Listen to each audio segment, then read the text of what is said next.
Welcome, everyone. We are recording this session as Zoom has let you know. We've also enabled the live transcript for closed captioning, and you may find that option on the control bar that usually appears at the bottom of your Zoom screen. We're extending the warmest welcome to the fourth ASLE Spotlight in this series on the topic Reproducing Animality. I'm Alexandra Isfahani Hammond, co-host for today's session. For those of you joining an ASLE event for the first time, a special welcome. We are so glad that you have joined us today and invite you to help sustain and further ASLE's work by becoming a member, if you are not already part of the association. I'm zooming in today from so-called Los Angeles, the ancestral and unceded territory of the Tongva people. Los Angeles is also the ancestral and unceded territory of coyotes, foxes, skunks, squirrels, owls, snakes, beetles, ants, and termites, among many other species of creatures, many of whom survive to this day, albeit in frequently traumatic relationship to the settler colonial system. ASLE offers this statement to affirm its commitment to recognizing and supporting the native histories and cultures of humans and beyond human animals in all the regions where our members and officers dwell, past, present, and future. ASLE's leadership launched this series in 2021 to elevate the work of our members in creative writing, scholarship, public engagement, and more. We are excited to continue to foster connections with new audiences through the spotlights. We will ask you to remain on mute throughout today's session. We'll have time for questions later. Please use the chat to post your questions and try to keep them concise since we only have brief minutes together. By way of introduction, I am Associate Professor Emerita of Comparative Literature and Luso-Brazilian Studies at the University of California, San Diego, and a founding member of the North American Association for Critical Animal Studies. My current book project blends theory with creative nonfiction and poetry to meditate on grief, caregiving, Islamophobia, and the commodification of human and other than human animals. Together with Federica Timetto at Ca' Foscari University in Venice, Italy, I co-curated a virtual lecture series entitled Critical Perspectives on Animals and Colonialism, which will commence on March 7th, and I'll put that link in the chat. My co-host is Catherine Kirkpatrick, professor in the Department of English at Appalachian State University, where she co-coordinates the Animal Studies minor, which she helped to found. As a literary scholar in Irish studies and the environmental humanities, she has published essays on class trauma, ecofeminist poetics, and animal studies. Her poetry collections include Our Held Animal Breath, The Fisher Queen, New and Selected Poems, and the forthcoming Creature. Hello, our first presenter is Jennie Case. She's the author of We Are Animals on the Nature and Politics of Motherhood from Trinity University Press in 2024, and Sawbill, A Search for Place at the University of New Mexico Press in 2018. Her essays have appeared in journals such as The Rumpus, Orion, Ecotone, Fourth River, and North American Review. While her scholarship on place-based pedagogy and trauma-informed pedagogy can be found in the Journal of Creative Writing Studies and Assay. She teaches at the University of Central Arkansas and serves as an assistant nonfiction editor at terrain.org. Thank you so much. It's such a pleasure to be here today with all of you, and I appreciate everyone logging in and joining the Zoom, and I'm so excited to be part of this conversation. So my most recent book is We Are Animals on the Nature and Politics of Motherhood, and it explores feminism, motherhood, evolutionary biology, and reproductive justice, and the tensions and complications between all of those concepts, and especially how I experienced them when pregnant with both of my children. So for my brief excerpt, I'm just going to read the opening of the book, the prologue, and that's titled Message for the Animal Mother. You are teats tingling, hairy line from your pubis to your belly button, stretched skin that has spread and then shrunk to create ripples and dapples. You are bite and aching neck and an arm that always reaches out and will hold a child when they need to be held and will grab that child when they need to be held back. When children hit their heads on a rock or a table or the thinly carpeted floor, you will run to them and hold ice to the pulsing bruise, and in the back side of your left cheek, a bulge of your own will burgeon. You are power, though you do not always know it.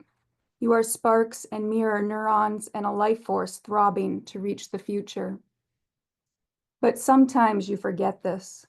Sometimes you lie in bed or wish you were lying in bed, or wander through the rooms of a dark house, a dark cave. Sometimes you push your fingers deep into rocky clay soil, so deep you cut your finger on stone, and still the barb at the back of your chest is a barb, and still your mind is full of voices that conflict. Something pulls you elsewhere, and something holds you here, and you do not know which is the better choice, and so you stay. Mothers have lost themselves in this space. Hands on children, hands in the sink, hands in water turning red and then clear and then frothy. Mothers have brushed their children's hair and seen their own selves spiraling upward like the strands of a spider web, filaments floating and breaking in a breeze. A snail crawls across red bricks on the sidewalk, grit on grit. A blue egg cracks in the gutter. Where are you now? Once you were young and like all of us, naive, and this is how it always is, so don't beat yourself up. Once you thought motherhood wouldn't be bristle, the sharp knob on the back of your neck, the sharp throb of a nerve 2 inches right of your left armpit. Once you thought motherhood meant familyhood or something like that, forgetting that it was you who was the mother, you alone, mouth open and then clenched on a dark and throbbing night. Do not believe this is anyone else's story. Do not believe this is anyone else's choice. When you stare into the lake or the river or wipe the mist from the smoky mirror, you will only see yourself. Oh, mother, you don't believe me. I see you caving in like a carcass, so full of fear you've already made yourself dead. I see you eyeing the white cloth, the small sock, the twisted clasp of the bra. You don't believe that the anger in you is part of being a mother. You don't believe you will remain a mother just the same. You don't believe that the eye flash, hiccup, aching longing to be elsewhere is one and the same with the hug so tight you feel your child's bones.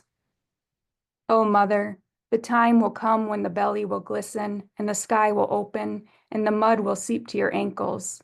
The time will come when the den is empty and the nearly grown daughter will stand at your side. The time will come when the leaves crackle a message and you will let go of the things you need to let go of, and your body will lighten so much you will fly. But until then, lean close and listen. Hear the fervent scratch in my voice. In the deep folds of your pelvis, in the center of that hardened fist, you have always known the answer. You have always made the choices you needed to make. You are not stupid. And when the next choice comes, you will gather yourself, milk, bones, and bristle, and you will go. Thank you. Thank you, Jennie. Next, we'll hear from Sarah Giragosian. She's the author of Queer Fish, winner of the American Poetry Journal Book Prize and the author of The Death Spiral. In 2023, the University of Akron Press released the craft anthology, Marbles on the Floor, How to Assemble a Book of Poems, which she co-edited. She also wrote Mother Octopus, a co-winner of the Halcyon Prize, Her writing has appeared in such journals as Orion, Tin House, Pleiades, and Prairie Schooner, among others. Thank you so much for that introduction, and thank you to ASLE and the organizers of this panel. I'm so pleased to be here. So Mother Octopus is a poetry collection. It's largely an elegiac poetry collection, but whereas the traditional elegy moves through a structure that includes lament, praise, and consolation, I would say that the trajectory of my manuscript moves towards provocation or seeking to unsettle the reader. This collection interweaves elegies to the earth with elegies to my mother, who suddenly passed of cancer. I explore the impacts of toxic and carcinogenic substances as agents in the lives of humans and non-humans, cultures, and environments. In the words of Jane Bennett, vibrant matter is the agentic material force that impacts humans and non-humans as well as their environment. Pesticides and carcinogenic substances are examples of vibrant matter. I agree with Catherine Savage, who discusses at length in her memoir, Ground Glass, that cancer is a collective experience, one that everyone is threatened by, yet the popular myth that the individual with cancer must bear it alone masks its omnipresence. At the same time, Mother Octopus raises questions about the nature of human and animal appetites and the increasing levels of consumption that threaten the environment, while also exploring forms of resilience in the Anthropocene. In this manuscript, you will find poems inquiring into the forces and agencies such as bacteria, toxins, and microorganisms that impact animals and human animals in complex ways, yet sometimes do not rise to the level of consciousness. In an era in which the pandemic shaped discourse about animals, peoples, and environments, often in reductive ways, my manuscript seeks to deepen the conversation about how the crisis derives from our problematic relationships to animals and the environment, as well as the indiscriminate omnivorism that characterizes our age. Elegiac and yet critical of false consolation, Mother Octopus delves into the anxieties, violence, and pleasures of consumption, and its impacts on peoples, animals, and environments. And I thought I would just briefly read a poem that kind of dramatizes this. It's called On Metaphor as Decomposition. There's a beautiful essay by Leah Purpura called Metaphor Studies. And in it, she suggests that metaphor is an ecosystem, and it is a way for writers to show hidden dependencies. So this is On Metaphor as Decomposition. Metaphor is always misbehaving.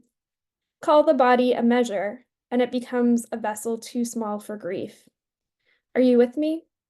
Call grief a vessel broken on a lonely sea, and at its epicenter, what ifs, blooms of I should haves.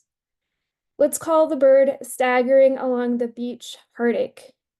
Call the heartache crow, bent over, gagging on a bone.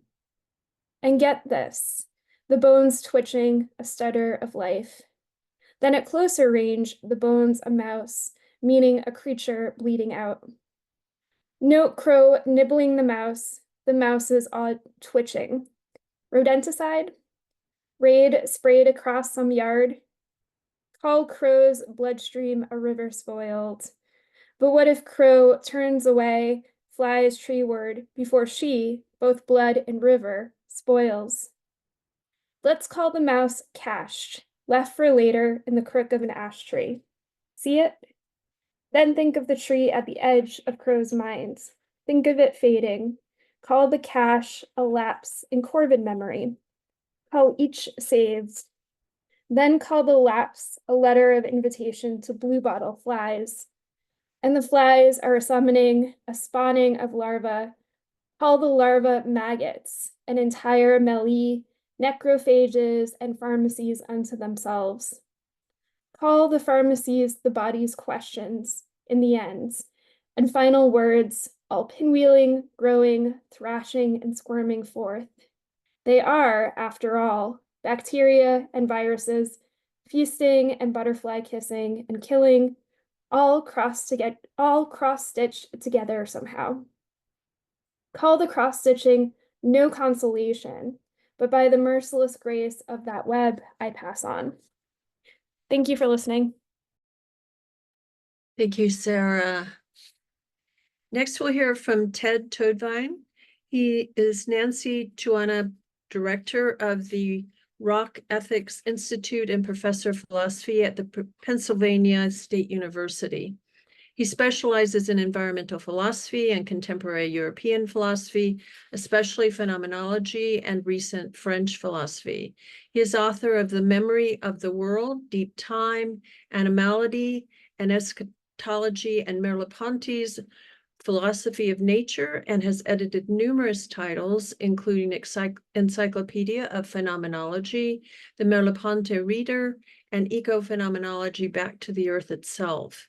He co-directs the contributions to the Phenomenology book series from Springer. Welcome.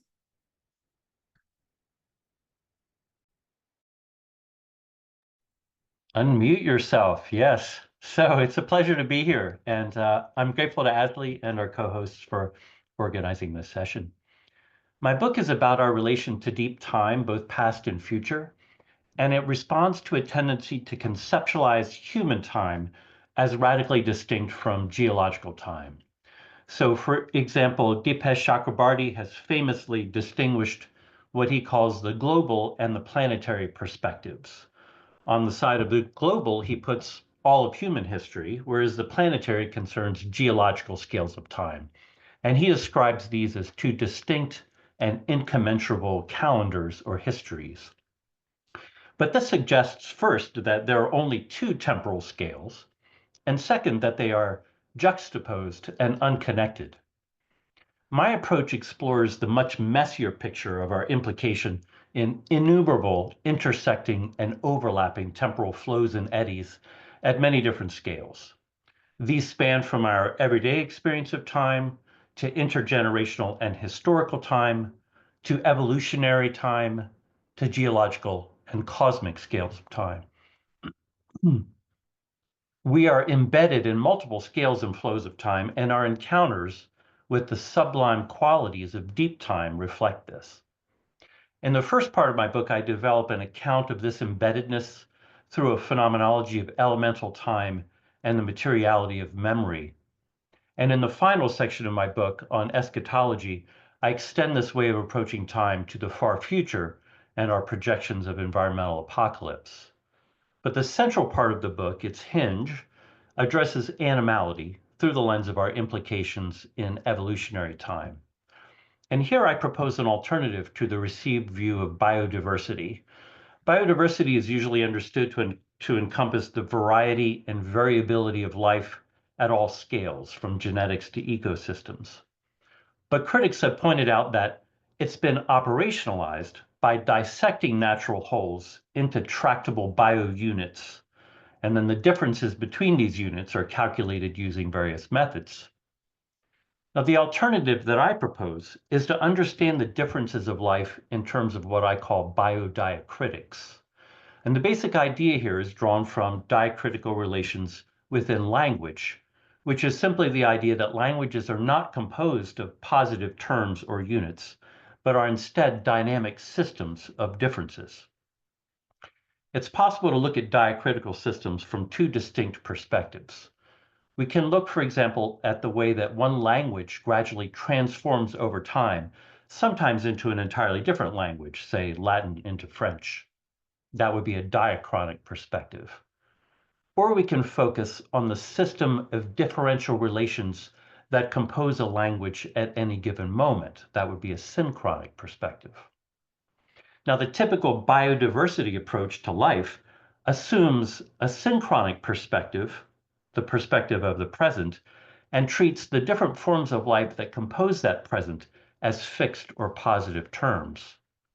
But from a biodiacritical perspective, we know that every living thing today is the accumulated genetic memory of all of its ancestors, tracing back some 3.5 billion years. Furthermore, this evolutionary history can be considered in terms of synchronic relations. At any moment in the unfolding of life, each living thing, our ancestors and all the rest of life at that moment, exist as a system of differential relations. And what I mean by this is that our ancestors existed only through their relations with the whole, with what they eat, with what provides their habitat, their symbiotic relationships, their pathogens, their microbial associations, and so on. And that would even include abiotic elements like landforms, water cycles, or the atmosphere. So in short, the evolutionary history of life is like an evolving diacritical system composed entirely of differences rather than positive terms. And this means that our living bodies exist as memories of the entire history of life. When we think about our own animal natures, then, we can't understand this as some stratum or layer of human mind or consciousness that's added to a body, which is the view we find in Aristotle or Descartes or Husserl. Instead, what connects us and separates us from all other forms of life is the node we occupy within organic memory, which is something that all living things share, but also what multiplies the differences between us as living forms as well as individuals. So thank you for your attention. Thanks for listening. Thanks, Ted. So finally, we'll hear from Mandy-Suzanne Wong. She's a writer of fiction and essays. Her essay collection, Listen, We All Bleed, was a 2022 ASLE Book Award finalist. Her novel, The Box, published by Grey Wolf, was shortlisted for the 2023 U.S. Canada Republic of Consciousness Prize. Forthcoming in 2026 from Grey Wolf is her essay collection devoted to aquatic invertebrates, A Daughter of Mother of Pearl. Mandy-Suzanne's prose piece, Notes from Underwater, nominated for the 2024 Pushcart Prize by the Cincinnati Review, was written for her curatorial collaborative project, the Tubercled-Blossom Pearly Mussel Memorial Library of Hope. Thank you so much. Thank you for having me. It's such an honor to be part of this event. In an extraordinary collaboration called Delisted 2023, the novelist and poet Jennifer Calkins invited over 30 artists to, in any way we chose, hold space for the more than 30 species that were cut from the U.S. endangered species list in 2023 and declared extinct. Our goal is to find ways of being with the delisted, mourning them, but also acknowledging their precarity and liminality. After all, these species might be extinct, but maybe they're not. Jen assigned me to the freshwater mussel, Epioblasma torulosa, the tubercled-blossom pearly mussel. To classify a species as endangered is to acknowledge that its existence is important. Endangered species receive, as a matter of urgency, public consideration and official protection. To classify a species as extinct is to give up on the possibility of its continuing presence in the world. Scientists have a hard time distinguishing freshwater mussel species from one another, including extinct species from extant ones. Yet the official stance is that tubercled-blossom pearly mussels have not been seen alive since 1969. Anthropogenic activities have made the mussels' riverbed homes almost unlivable, but also these small animals are extremely good at hiding. The problem is preserving what remains of their habitat would require overturning North Americans' anthropocentric conceptions of freshwater resources, overhauling land use policies, and altogether seizing industrial and agricultural waste dumping. Easier to just decide the mussels are already gone. So far in the Tubercled-Blossom Pearly Mussel Memorial Library of Hope are original poetry, fiction, performative text, imagery, sculpture, scrapbooking, and video, conceived in regret and hope for Tubercled-Blossom Pearly Mussels. I'm going to talk about the less textual works today, the sort of more than textual storytelling or evocations to be found in the library. So let's start at the upper left with L.A. Watson's Mussel Seed Bombs. LA lives near a creek that is still home to freshwater mussels, including maybe tubercle blossoms. LA sculpted these mussels out of compost, soil, and clay from beside that neighboring creek. As living mussels broadcast their gametes into the water, and tubercle blossoms larvae are inhaled by host fishes to be swept up into the life of the creek, LA's mussel sculptures release seeds of native plants into the air, which will contribute to a healthier creek for other mussels. Moving to the upper right, we have a detail from one of Lee Dargard's wondrous photographic portraits of another creek which may yet be Tubercle Blossom Pearly Mussel's home. The vivacity of water really trembles in Lee's images. The creek is a living earthling with personalities, gestures, moods. This image is entitled, "Here You Were, the Light Within." So there's reference to the past, to loss, and to life-giving sunlight. Spending time at the creek has encouraged Lee's work to hold space for freshwater's other dependents, from freshwater snails and turtles to coyotes, cows, and humans, and to think critically about their interactions. On the lower right, Catherine Eddy is sculpting in polymer-based material. Hers are mussels of the future who've learned to build their shells from the anthropogenic microplastics they've ingested for generations. A shell is a shellfish's archive of its life. It secretes like one ring a year, sort of like a tree ring, but also an inscription. Catherine's future mussels inscribe on the outside of their shells a few choice words for us humans. On the inside, they are nacreous, mother of pearl. Millions of freshwater mussels were and still are murdered for their mother of pearl, so Catherine's future mussels remain on the threshold of vulnerability and adaptive persistence.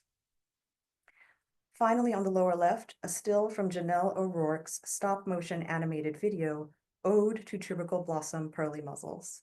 Janelle also explores mussels' artistic sides.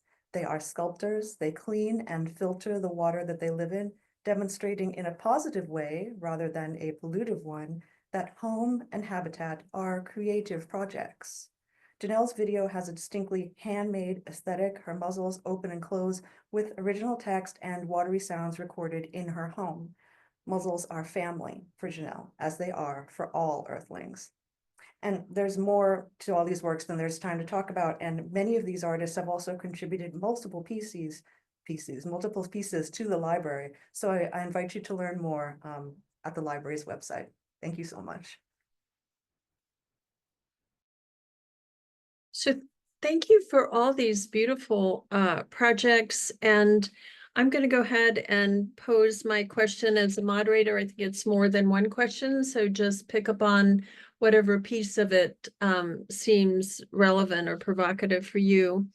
One of the things I saw linking these projects is the agential role of the other animal and of the body in producing the revelations that emerge in creative work. That is expressed in the various pieces as control or the lack of it, co-creation and being led, belonging and not belonging, sensing another work beyond or beneath the parent sense. So another way of saying this might be that this work, all of this work pushes at binary oppositions like nature, culture, body, mind, reason, feeling, animal, human. I'm wondering if each of you can speak to the ways that you framed your projects. What did you intend when you began the work? And what did you discover during the embodied process of making it?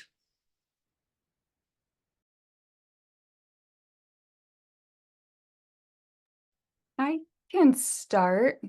Well, my project began for me when I had my first child. And like a lot of women, I'm not the only one to have noticed this. When I had my first child, I realized how mammalian I was, and just in a new way. And for the first time, I really felt that embodied animal like nature. And a number of other writers have made similar statements recently, even in Camille Dungy's novel or collection Soil, she says, "We are animals." And then the novel that recently was made into a Netflix movie, Night Bitch, there's a line, "We are animals," right? So motherhood often is kind of this experience that leads people to come in touch with their animal self in a new way. And so I was aware of this, and yet I also, of course, knew that for many, many, many decades, centuries, right? Calling women animals has been very derogatory, as if women are more emotional, right? Or it's debasing. So as a writer, a creative writer, a mother, a woman, I was interested in unpacking that, right? What does it mean to reclaim the animal self and really understand motherhood and female reproduction through that animal lens using evolutionary biology? And yet, in what ways do we also have to acknowledge and unpack how, viewing women or humans, but especially reproducing women, experiencing childbirth and breastfeeding as animals, how has that been used in a way that's harmful? So I used the book to address motherhood from multiple lenses and to just play with and unpack that language and see where it would lead me.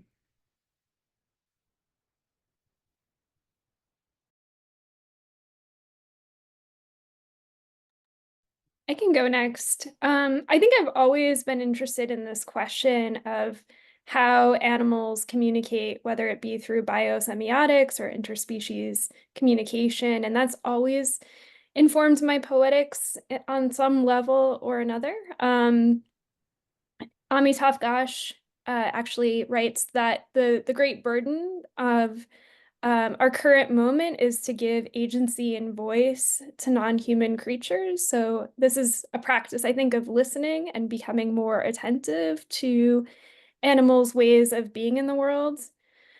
I think many of my poems are challenging humanistic notions, the rhetoric of humanism, and instead thinking about um, organic and non-organic forms of agency. So there are, for example, fossils that communicate, something about their time scale. I think in writing this collection, I just, I was using my own field research, taking note of what I saw in terms of animal behavior, but also there was a great deal of research. So, I did find myself really animated by discovering, such things as because of climate change, even whales are changing their communicative language to be heard because of all the noise pollution on the ocean. And that became a poem. So I think, just being sensitized in my own daily life to animals' communication also kind of helped to fuel the research and new discoveries through the research process. Sarah mentioned fossils, and I want to pick up on that reference because actually the embodied encounter with fossils was really important for me in opening onto this project of the book and also thinking through some of the key moments of it. Because what does it mean to encounter a fossil as a fossil? It's sort of a strange object. It's neither a living thing nor is it quite a rock. And I think the ways that we often have of thinking of ourselves as sort of provincially trapped in a certain human temporality, I think that notion of our being in a provincial time is undone by the encounter with the fossil. And so for me, there's something about the experience of the fossil that Heidegger, it sometimes talks about our efforts to understand the worlds of other animals. Of course, he doesn't think they have real worlds, but he says that in our efforts to go along with them, it's as if we are invited to go along with them, but that they refuse us. And I think there's something about the fossil that is an invitation into the world of the fossilized creature, but also a kind of door that's forever closed to us. That is a world we can never enter. But I also don't think that this is a binary encounter. I'm really struck by the way that Michel Serres talks about time as being crumpled, like a crumpled sheet of paper. And the crumpling of time means that things that seem like they would be distant from us, whether temporally or say zoologically, life forms that are seem very distant from us, times that seem very distant, can make unexpected connections with our lives in the very singular moment of our unique present.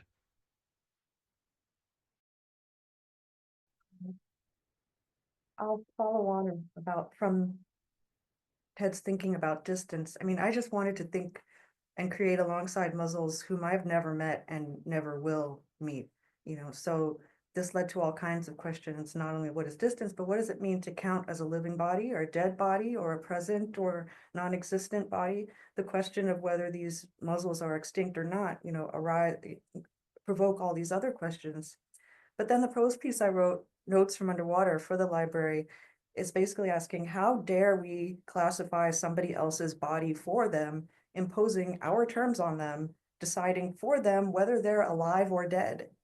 And then from that, like, what does embodiment even mean in any situation? In my case, as a novelist, what does embodiment mean? What does proximity mean? And what does distance mean? And I learned from these mussels who live buried under the silt in riverbeds that physical distance, not proximity, between human bodies and non-human bodies can be essential to the survival of the latter. The remaining mussels need us to leave them alone.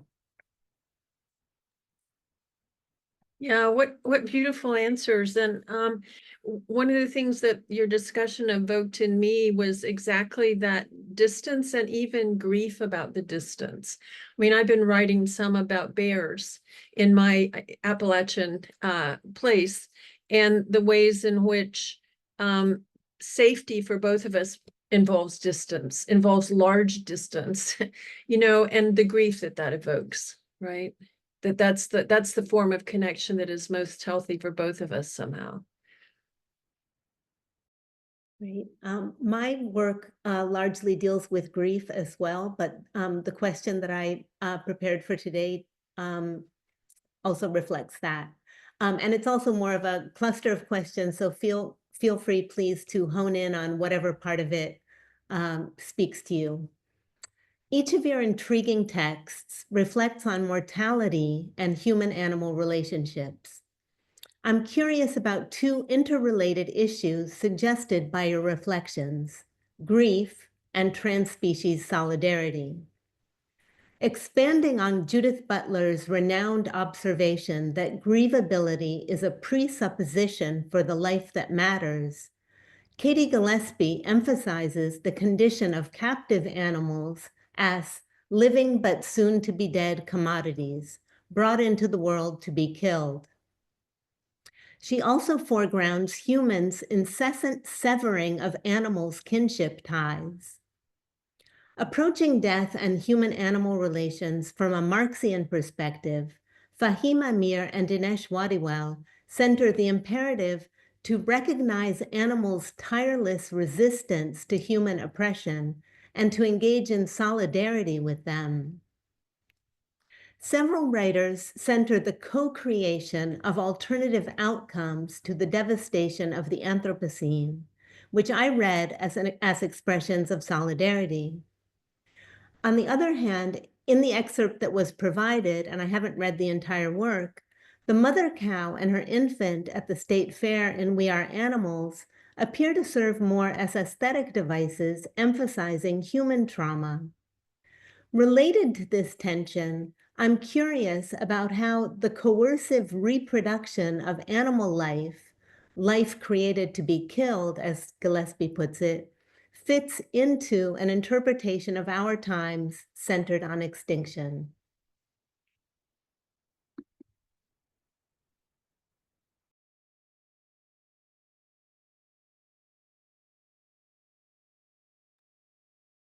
I don't know if there's an expectation that we go in order, but I'm happy to share some thoughts to get us going.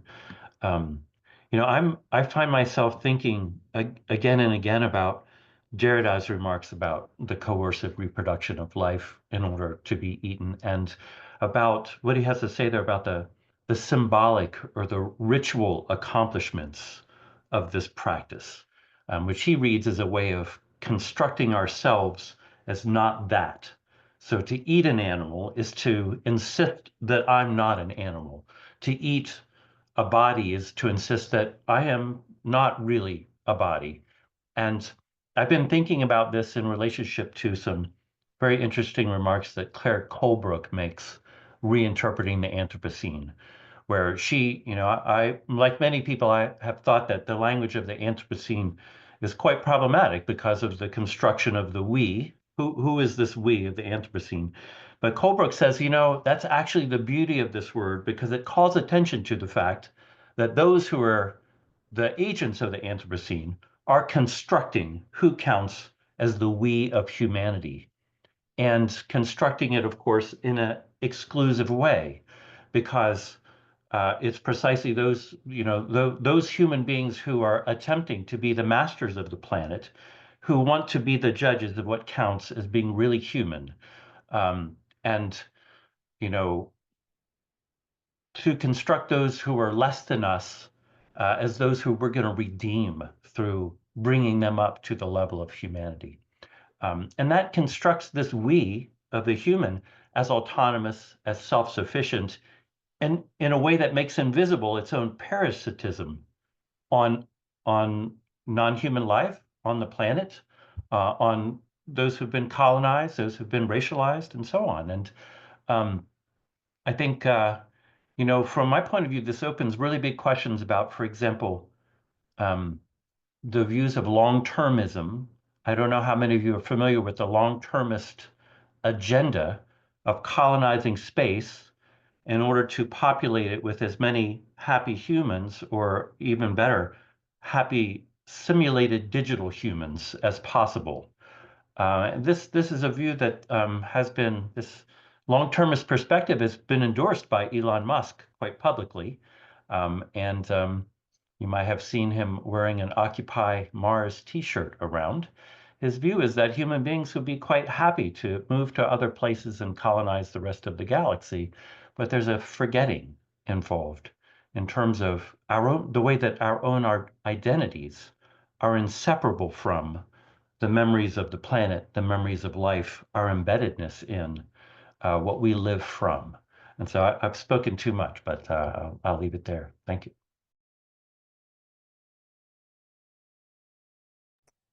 I could go next. Like, it is true that scientists, people are trying to reverse the extinction of species like Tubercled-Blossom, Pearly mussels by farming them. You get a couple of them and you force them to reproduce. That's wrong.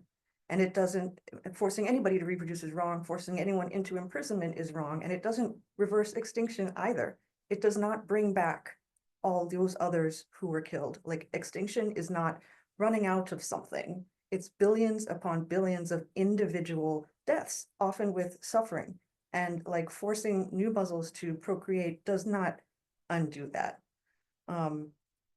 And then especially in the case of North American freshwater mussels, like, forcing them to reproduce would only really constitute reproducing the behavior on our part that led to their extinction and endangerment in the first place. And that is using mussels as stock commodities, quantities of something, or specimens, rather than respecting them as individual fellow earthlings. And as soon as you consider someone a shellfish, a mussel, as soon as you consider them an individual instead of a specimen, which is of course how you would like to be considered, as yourself an individual, not a specimen of Homo sapiens.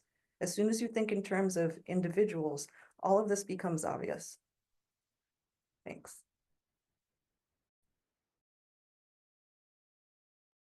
Yeah, Alexandra, your question made me think of the titular poem of my collection, Mother Octopus. And I had read an article in National Geographic about the fact that scientists can remove the optic or pituitary glands of the mother octopus that is situated to care for its eggs until the octopus dies. There's this incredible drive to protect the eggs and not even eat until the eggs hatch. But by removing the pituitary glands, the octopus can survive. And so, of course, my poems are in many ways thought experiments. So, while I see that as a violation, in the poem, I'm exploring what it would mean if my mother had not made the sacrifices that she did, and I'm able to see her as a peer, and we connect peer to peer as adults. So yeah, I mean, I think there's something you know, I think of poems as like little thought machines, right? They give me an opportunity to kind of think through what would happen if there, you know, were an opportunity to kind of magic the animal through science, or even my mother into a different being. But certainly, I do think that any sort of, you know, violation of the mother's natural instincts, natural drive is problematic.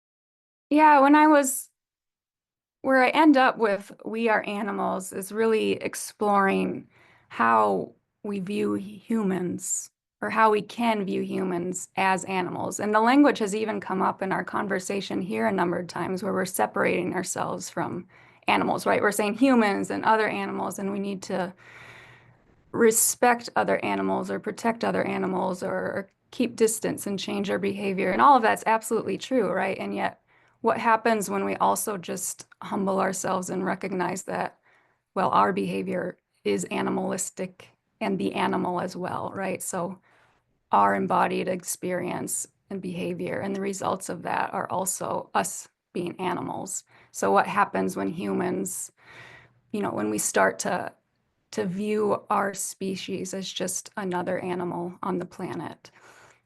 And it also is a thought experiment. I agree with you, Sarah. And yet I found it useful to think about animal relationships from a place of understanding human behavior as animal, right? And that way, a lot of our concepts can start to fall away. And instead, we're just left with who we are as beings, which is shared with who other species also are as well.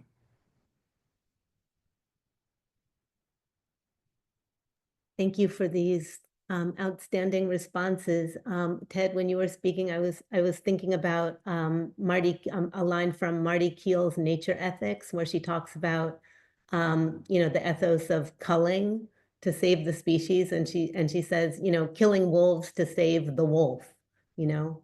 And Jennie, when you were speaking, I was thinking about also, you know, a little bit about Donna Haraway's work and this, you know, breaking down of binaries, and how for me sometimes it can feel a little bit like color blindness, like we're in a post-racial society where we're not thinking about, you know, the subject positions of, you know, those who are constructed as white, and vis-a-vis human animal relations. I guess I would just say that the same thing, is that there are these power differentials, and there are inherently, you know, such oppressive relations that humans have with other species. So I think that for me, I feel at the same time, we're all connected, and we're all, you know, we have similarities, but to, you know,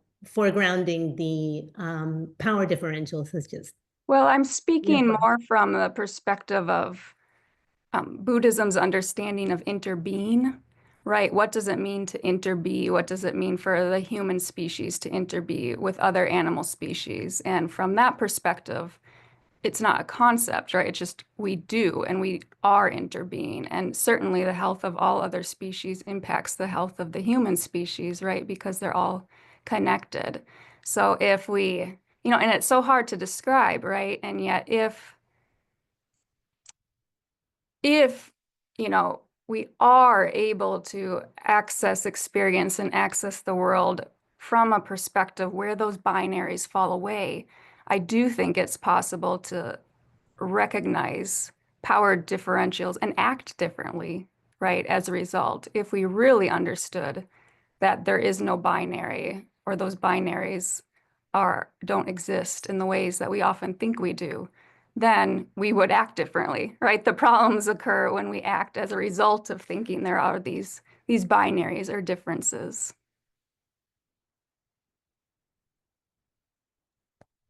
Thank you. We have about 10 minutes for questions from the audience. If I don't see any yet in chat, but we're watching for those. If anyone in the audience wants to post a question. In the meantime, Sarah, I was wondering if you had seen the film My Octopus Teacher. I have. It's been a while since I've seen it. Yeah, But I wondered what about your response to that film, given, and I was so struck by that poem that you were just talking about, because of course the end of the relationship between the human and the octopus is when she retreats into and has the young who kind of consume her is pretty much what happens. So yeah, so I was really struck with your imagining an alternative reality for the octopus mother. Yeah. I mean, that's a great question. It's been a while since I've seen that documentary. But yeah, I mean, I do think that science can allow for, even if it's a violation of some kind, it can carve out a space for the poetic imagination. I'm even thinking about like Emily Dickinson's Split the Lark, right? And we see the consequences of human mastery over another organism. It's a kind of vivisection. So yeah, I guess I am interested in the ways in which we might, science might be a fuel for creative thinking or the power of the imagination, the poetic imagination. I think I did see a hand actually. Can I just add to Dr. that Kerr. really quickly? Just really quickly. I do a lot. I mean, of course, as a novelist, I rely often purely on imagination.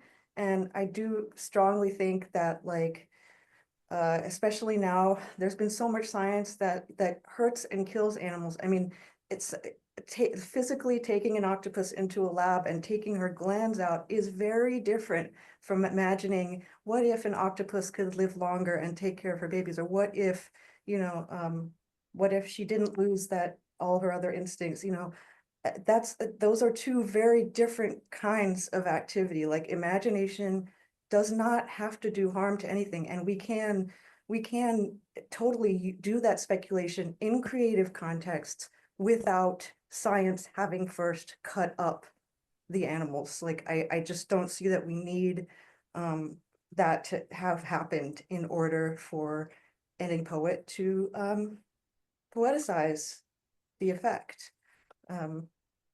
Yeah, that I just want to draw that line very clearly, because I do not see the work that I do as imagining characters as a novelist as anything like at all vivisecting actual living animals. And yet I do think that creative work and imagination can give us critical perspectives and raise questions and give us several potential answers to them. Thank you. Yeah. Sorry. No, I agree with Mandy. I guess I was thinking about Dickinson's poem as, a response to conditions of oppression or violation on some level. I do see that we have one question in the chat, so I'm going to read that out. And again, we'd ask people to put questions in the chat rather than raising hands. So Ryan Hediger is asking, saying, oh, I'm sorry, it was actually before that. Ted, I've been making my way through your book, and it keeps taking me to Eleni Siciliano's poetry collection, Your Kingdom, where she finds in her own body all the evolutionary gifts of the many animals who came before her. We often think about gratitude and reciprocity horizontally in the present, but I wonder if you can speak to what the ethics of gratitude and reciprocity are vertically towards the past, but also to the future. Yes, thank you, Marco. That's a fabulous question. I'm not sure I'll have a fabulous answer, and I haven't seen the poetry collection, Your Kingdom, but on your recommendation, I'm definitely going to track it down. I thought about this probably more in the context of intergenerational human history. For example, Kyle White poses the question to settlers like myself of whether we're actually currently living in the world that our ancestors dreamt of. In other words, we're living their ideal world. The colonized world was their dream, and we have inherited that world that they dreamt of. And what kind of responsibility does that place on me, for example, as a settler today, to consider that I'm living in the world my ancestors dreamt of? And what responsibility does that place on me in terms of my relationship to the future? So often when I'm thinking about these kind of intergenerational scales of our relation to the past, I think about the fact that every word that comes out of my mouth, all the language that I use, if I were a poet, every poem that I would write would be composed of words that I have inherited. They're all words that have been spoken before me. I find myself embedded in a language from before I can remember, and I have the certain expressions that are quite peculiar to my family or to the place where I grew up that speak themselves through me. There's a sense in which the whole kind of singular history of the language that has brought itself to bear on my ability to speak at the present. I think of these as my words. I think they're my expressions, but all of it is something for which I have to show gratitude to a past. And yet that past is also the past of ancestors who dreamt of living in this world with all of its violence. And so it's a very mixed situation. I don't really know how to think about that in terms of the whole history of life that has sort of given me the body that I've inherited, that I find myself in. But I think that's a fascinating question. And I do think that it relates to these questions of what our obligations are to the future, the kinds of political and financial investments that are being made in the name of preventing human extinction will, I think, lead us to situations where we have not shown the proper gratitude and reciprocity. And I think everyone should be attentive to things that are happening sort of behind the scenes, a lot of money being invested in a future that might not be the one that we want to find ourselves in, and all in the name of preventing human extinction. So thank you, Marco, for that wonderful question.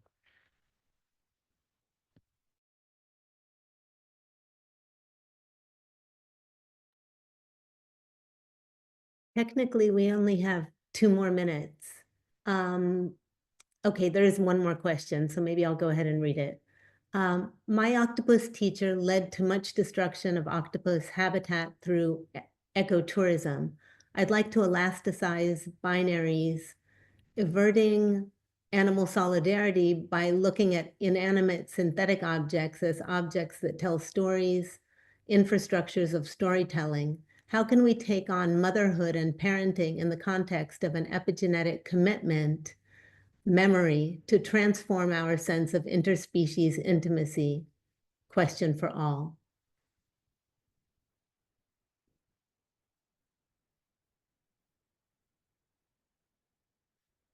So anyone who might have a comment or response to this is free to do so.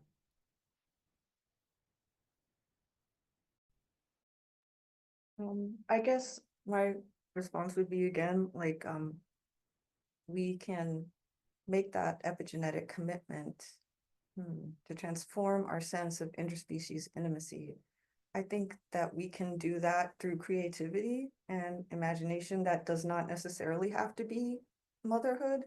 Like, you don't have to necessarily be creating something that's kind of like yourself, but you can look for different ways to honor animals or honor other earthlings, really, in ways that are different from how we've done so far, and including inanimate objects, thinking about the power that they can have over habitats. For example, cameras, the influence they can have on an underwater animal's life. Like the flash of a camera can be really disturbing to a fish or a snail, or and yes, that is a human act, but by using that particular object to have an encounter with another earthling, you see it gets all complicated, and the camera will produce its own stories also. Yeah, so I think that there are ways to imagine, even from the perspectives of objects, if you can imagine that they have perspectives, or at least if you don't want to imagine perspectives, you can imagine like, what can they possibly do? And that's what my novel, The Box, is about, actually. What can a little piece of paper, a little box, or something that is shipped around the world to carry Amazon goods or whatever, what does that do to the rest of the world and to every other object and earthling that it encounters? Have you read Ruth Ozecki's latest novel, Kara? You should. In her novel, she has inanimate objects talk, right? So they have voices, and she's really doing amazing things with that question about what is the history behind inanimate objects and what voices do they have as a result of their history. And I think you'd really love it. But my easiest answer to your question is children know how to do this already, right? They know how to experience the world through wonder.